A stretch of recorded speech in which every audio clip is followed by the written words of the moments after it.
Like کریں، subscribe کریں، bell icon کو دبائیں تاکہ ہماری ویڈیو سب سے پہلے آپ کے پاس پہنچ سکے۔ اس وقت دنیا میں جس کسی سے پوچھو کہ کیسی زندگی کٹ رہی ہے تو ہر گھر سے یہی آواز آئے گی، بس کٹ رہی ہے، جیسے تیسے کٹ رہی ہے۔ کوئی کہتا ہے صبح ہوتی ہے، شام ہوتی ہے، عمر یوں ہی تمام ہوتی ہے۔ کوئی کہتا ہے زندگی میں لطف نہیں رہ گیا۔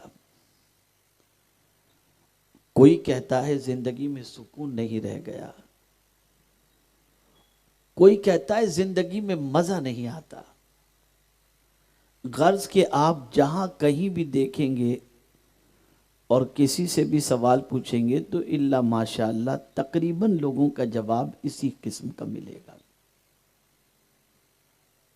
آج میں آپ کو اچھی زندگی کسے کہتے ہیں وہ بتانے کے لیے حاضر آیا ہوں۔ چونکہ ایک نئی زندگی گزارنے کا سلیقہ اور نئی زندگی کا آغاز نکاح کے ذریعے دولہا دلہن کا ہونا ہے، تو ہمیں یہ سمجھنے کی ضرورت ہے کہ ہماری اچھی زندگی کیسے گزرے، اور یہ بات اچھی طریقے سے ذہن میں محفوظ رہے کہ جو کچھ بھی اللہ رب العزت جل جلالہ نے اپنی کتاب میں فرمایا ہے وہ حق ہے، اور اسی لیے ابتدا میں اس نے فرما دیا ذالک الکتاب لا ریب فیہ، اس میں کوئی شک کی گنجائش نہیں۔ یہ کتاب دن کو دن کہہ دے تو دن ہے، اور یہ کتاب رات کو رات کہہ دے تو رات ہے۔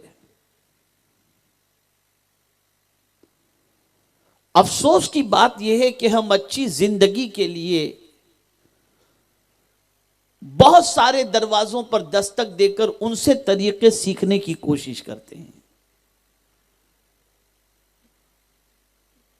کبھی ہم نے قرآن مقدس کی طرف رجوع نہیں کیا کہ اللہ کی کتاب سے ہم پوچھیں کہ ہم اچھی زندگی چاہتے ہیں، اے کتاب تو ہماری رہنمائی فرما کہ ہمیں اچھی زندگی کیسے نصیب ہو تاکہ ہم اچھی زندگی گزار سکیں۔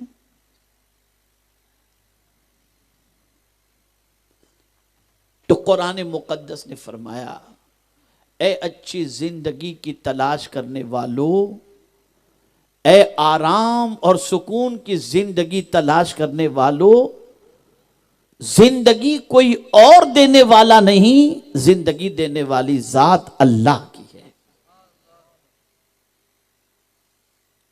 وہ جسے چاہے زندگی دے، جسے چاہے موت دے، جسے چاہے اچھی زندگی دے اور جسے چاہے پرخطر زندگی عطا فرمائے، سب کچھ اس کے دست قدرت میں ہے۔ وہ جسے چاہے عزت عطا فرمائے، جسے چاہے ذلت عطا فرمائے، وہ جسے چاہے مالدار بنا دے، جسے چاہے غریب بنا دے، سب کچھ اس کے دست قدرت میں ہے۔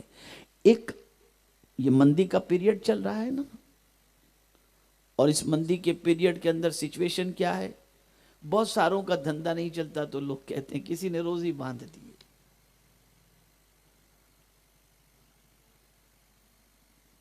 تو یہ بات یاد رکھیں، کوئی آج تک ایسا باوا ہے ہی نہیں جو روزی باندھ سکے،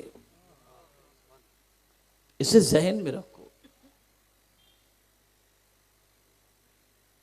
کوئی ایسا آج تک ہے ہی نہیں جو آپ کے رزق کو باندھ دے، اس لیے کہ قرآن نے واضح لفظوں میں فرمایا اللہ یبسط الرزق لمن یشاء ویقدر، اللہ جس کی چاہتا ہے روزی کشادہ کر دیتا ہے اور جس کی چاہتا ہے تنگ کر دیتا ہے۔ قدر کے معنی تنگ کے ہوتا ہے، اور لیلۃ القدر کو لیلۃ القدر کیوں کہتے ہیں جانتے ہیں آپ؟ اس لیے کہتے ہیں کہ آسمان سے فرشتے زمین پر اتنے اتر آتے ہیں کہ زمین تنگ ہو جاتی ہے۔ اس لیے لیلۃ القدر کہا جاتا، پیر رکھنے کی جگہ نہیں ہوتی، فرشتوں کے لیے زمین تنگ ہو جاتی ہے، اس لیے قدر کہا جاتا ہے۔ تو اللہ جسے چاہے کشادہ روزی عطا فرما دے اور جسے چاہے تنگ کر دے، تو یہ ڈپارٹمنٹ اللہ نے کسی کو دیا ہی نہیں ہے۔ ورنہ جو آپ کہتے ہیں کہ فلاں نے تنگ کر دیا، وہ آپ سے کیوں کہتا کہ بھئی مجھے 500 روپے تیرے کو دینا پڑے گا تو تیرا کام کروں گا؟ اس کی خود کی روزی تنگ پڑی ہے بیچارے، اس کی خود کی تنگ پڑی ہے، وہ آپ کی کیا تنگ کرے گا؟ تو یہ تو قدرت نے اپنے ہاتھ میں رکھا ہے، جس کی روزی وہ چاہے تنگ کر دے اور جس کی چاہے وہ کشادہ فرما دے۔ تو روزی کوئی باندھ نہیں سکتا، ہاں آپ کی روزی پر نظر لگ سکتی ہے، یہ حق ہے۔ ہماری ویڈیو کو لائک شیئر ضرور کریے۔